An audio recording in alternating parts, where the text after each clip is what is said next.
लपून का बसायचं? ते म्हणतात की मला गुन्हा नोंदवलं, आमचे वकील मॅनेज केलं. नाही भाऊ. तुमच्यावरती त्यांनी मला एक आरोप सांग, केला. मला एक सांग. सांगितलंय कोण? तुम्ही. आरोप जबाब देतोय कोण? तुम्ही. सांगता कोण? तुम्ही. कमून सांगितलं मग? तुम्ही काय गुंतवलं ना? तुम्हाला सांगणारे तुम्हीच, गुंतणारे तुम्हीच, हातपात सुपारी घेणारे तुम्हीच. मग दोषी नाहीत का तुम्ही?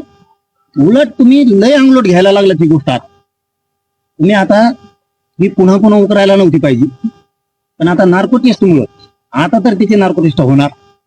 आता होणार.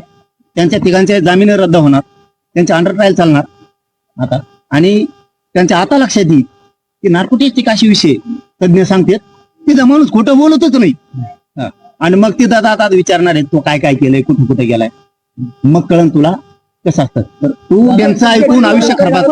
प्रॉपर्टी प्रकरणावर त्यांनी आरोप केले की जर तुम्ही आरोपीला मारलं नाही तर मी फाशी घेईल असं तुम्ही त्यांना म्हणले. मी काय म्हणतो, काय नेमकी झालं काय?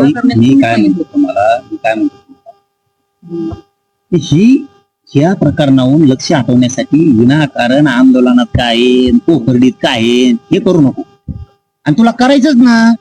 मी स्पष्ट मीडिया सांगालो ना आता तुमच्या प्रश्नाचं उत्तर काय असं गोलफेर द्यायला लोक का? तुला आहेच ना, तो म्हणणंच आहे ना, गुन्हा दाखल कर ना आमच्यावर.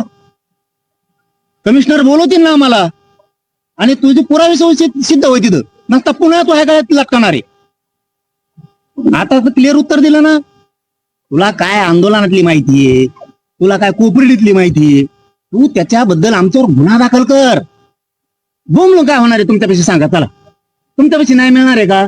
तू गुन्हा दाखल कर, कमिशनर आम्हाला बोलवतील, पण पुराव्यानिशी सिद्ध हो. नसता इथून पुढे तो पलटणार आहे सगळं. आता आरोप करताना विचार करून कर. विनाकारण भिकाला लागू नको. आणि कोणत्या तरी जातीला खुश करायसाठी स्वतःच्या जातीला डाग लावू नको. ध्यानात राहू दे. या सगळ्या प्रकरणानंतर तुम्ही सुरक्षेची